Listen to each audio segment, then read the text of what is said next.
Madame le ministre des Affaires étrangères et des Sénégalais de l'extérieur, Madame le ministre chargé des Sénégalais de l'extérieur, Monsieur le ministre chargé de la bonne gouvernance et des droits de l'homme auprès du ministre de la Justice, Mesdames et Messieurs, honorables invités, en vos rangs et qualités. Je n'ai pas le talent et l'éloquence de Maître Aïssata Tall Sall pour articuler la quantité et la qualité de mots qu'il a tout à l'heure articulé avec brio. C'est pour ça que je vais m'en limiter à 3 mots. Le premier mot va être un mot de gratitude. Le deuxième mot va porter sur la justice et le troisième va porter sur la diplomatie. Premier mot, c'est le mot de gratitude, d'infinie reconnaissance. Après avoir rendu grâce à Dieu, je voulais remercier son Excellence M. Macky Sall, président de la République du Sénégal, pour m'avoir fait confiance en me nommant à ce prestigieux poste de ministre des Affaires étrangères et des Sénégalais de l'extérieur. Mais cela n'est qu'une continuité de ce que le président a fait à mon endroit depuis que nos chemins sont croisés il y a quelques années. Depuis 12 ans, sans discontinuité, le président m'a fait confiance à des fonctions ou à des positions différentes. Très tôt, il m'a pris comme ministre conseiller juridique du président de la République. Il m'a confié la présidence du comité de l'initiative pour la transparence dans les industries extractives. Il m'a confié la mission de piloter le comité de pilotage de la réforme de la décentralisation, acte 3. Il m'a confié la réforme des institutions du Sénégal. Et quand j'ai fini, il m'a confié la mission de garde des Sceaux, ministre de la Justice. Quand j'ai quitté le gouvernement, il a fait de moi un ministre d'État. Ministre d'État, à mon âge. Je lui disais, Monsieur le Président, je trouve que je suis trop jeune pour être ministre d'État. Il me dit, mais c'est tout à fait mérité. Et j'étais ministre d'État. Tu vois, les ministres d'État, dans la 4e République, c'était des vieux politiciens qui avaient le titre de ministre d'État. Et moi, il a fait de moi ministre d'État. Il m'a rappelé, pour être garde des Sceaux, ministre de la Justice, une deuxième fois. Peut-être bien que ça veut dire que si la première fois n'avait pas été bonne, il ne m'aurait pas appelé. Et il m'a renouvelé sa confiance comme garde des Sceaux, ministre de la Justice. Et aujourd'hui, il me nomme au poste de ministre des Affaires étrangères. Donc, je voudrais encore une fois lui exprimer mon infinie gratitude. Mais cette gratitude, je l'adresserai aussi à mes collaborateurs au ministère de la Justice. Le secrétaire général, M. Alioune Diagne, qui a été 2 fois mon secrétaire général, haut fonctionnaire, compétent, discret, respectueux, loyal, et tous les services qui sont sous sa responsabilité. Mon docteur de cabinet, Maître Alioune Diagne, qui est là assis, et tout le cabinet qui est sous son autorité, tout le personnel du ministère de la Justice. Mais j'adresserai aussi ma reconnaissance et ma gratitude à ceux qui m'ont permis d'exercer la fonction de ministre de la Justice. Et je pense d'abord aux magistrats.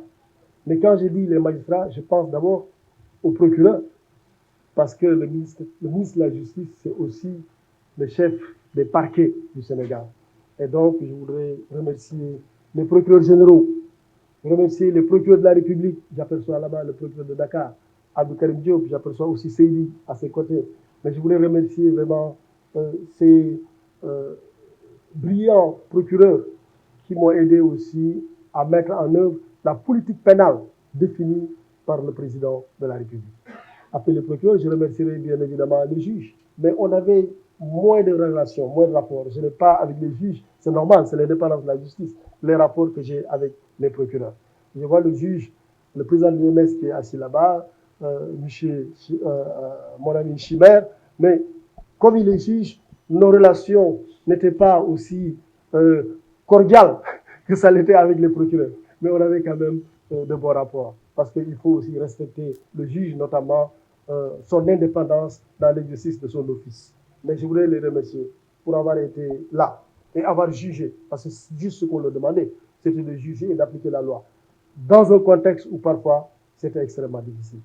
Et au-delà d'eux, je remercierai aussi ce qu'on appelle, mais j'aime pas trop ce mot d'ailleurs, c'est les avocats, les notaires, les huissiers, on les appelle souvent les auxiliaires de justice. J'aime pas trop ça, parce que je ne trouve pas la formule heureuse. Mais enfin, comme c'est l'appellation consacrée, je voudrais aussi adresser mon infinie gratitude aux auxiliaires de la justice. J'ai vu les notaires, les huissiers, mais aussi les avocats, dans des moments parfois aussi extrêmement difficiles, où ils ont tenu le rang et ils ont fait ce que la nation attend d'eux.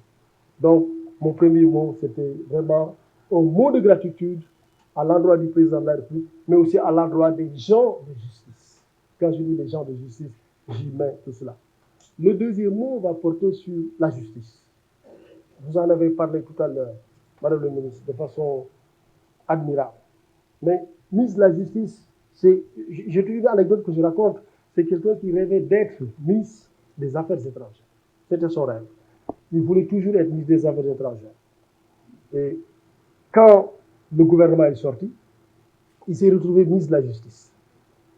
Et il a dit à sa femme, je rêvais d'être ministre des Affaires étrangères, j'ai fini ministre des Affaires. Il lui dit, quelle affaire? Il lui dit, ministre des Affaires. Et malheureusement, parfois des affaires étranges, et non étrangères. Mais c'est vrai qu'il y a parfois une ou deux affaires. Mais ce qui est parfois dramatique, c'est qu'on juge la justice à l'aune de cette affaire ou de ces deux affaires. On veut stigmatiser la justice à cause de cette affaire ou de ces deux affaires. Et justement, la justice, ce n'est pas ces affaires-là, pas du tout. La justice dans notre pays, elle fonctionne à merveille.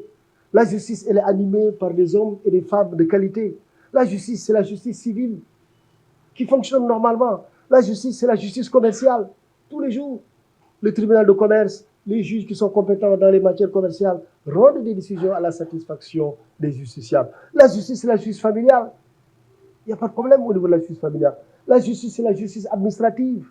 La justice, j'aurais pu continuer à la décliner dans ses différentes fonctions. La justice, ce n'est pas la justice pénale seulement. La justice, ce n'est pas une ou deux affaires sur lesquelles on se fonde pour dire qu'il n'y a pas d'indépendance de la justice. La justice est instrumentalisée. On utilise la justice pour écarter. Non, la justice, ce n'est pas du tout ça. La justice, c'est un service public animé par des hommes et des femmes de qualité qui s'occupent de distribution qualitative de la justice sur l'ensemble du territoire. Et aujourd'hui, notre justice fait partie des justices les plus respectées en Afrique et dans le monde. Et les hommes et femmes qui animent la justice, que ce soit des magistrats ou des avocats, font partie des gens de justice, des personnels de justice, des professionnels de la justice qui sont respectés. Et qui aujourd'hui sont dans les plus grandes juridictions internationales. Aujourd'hui, quand on cite les grandes juridictions internationales, que ce soit la CPI ou d'autres, on y voit des gens de justice du Sénégal, des magistrats sénégalais. Donc la justice n'est pas ce qu'une certaine opinion veut faire croire qu'elle est. Non, la justice du Sénégal est une justice de qualité. Et vous allez voir, Madame le ministre, quand vous arriverez au ministère, vous verrez la qualité de vos collaborateurs, que ce soit au niveau de l'administration centrale, les directions, que ce soit au niveau des juridictions, les procureurs, les juges, très professionnels. Et vous verrez aussi comment la justice au Sénégal est indépendante. Et vous allez voir parfois aussi que quand la justice est en train de délibérer, vous-même, gardez ça, vous n'êtes pas au courant de ce qui va se passer. Vous apprenez les délibérés ou les verdicts en même temps que tous les autres. J'ai l'habitude de dire, le meilleur indicateur de l'indépendance de la justice, le meilleur indicateur de l'indépendance de la justice, ce n'est pas tellement les textes, ce n'est pas seulement l'inamovibilité, mais c'est l'imprévisibilité des décisions de justice. L'imprévisibilité des décisions de justice. Et tous les jours, nous avons des décisions qui nous surprennent. Et je peux l'avouer ici, je peux le confesser. Je suis un ministre de la justice, mais je suis politique. Parfois, je voudrais bien que les décisions aillent dans certains sens. Il est arrivé souvent que la justice sénégalaise rende des décisions avec lesquelles je ne suis pas d'accord. Je vais même dire des décisions qui ne me contentent pas. Mais je sais que c'est la justice qui fonctionne comme ça. Je ne vais pas chercher à faire des pressions pour changer le sens des décisions de justice. Et c'est ça la justice sénégalaise. Elle est de qualité. Elle s'exerce normalement. Madame le ministre, les longues détentions dont on parle, c'est 3%. 3%. Vous allez voir les statistiques. Donc voilà, c'est 3%. Tout comme d'ailleurs les femmes. Les femmes, c'est 2,8%. 2,8% sur 13 300 prisonniers au Sénégal. Donc la justice au Sénégal, elle est de qualité. La justice, elle fonctionne normalement. Et vous allez vous en rendre compte. Mais comme je le disais tout à l'heure, il a dit qu'on veuille déformer la justice, qu'on veuille l'enlaidir à travers une ou deux affaires.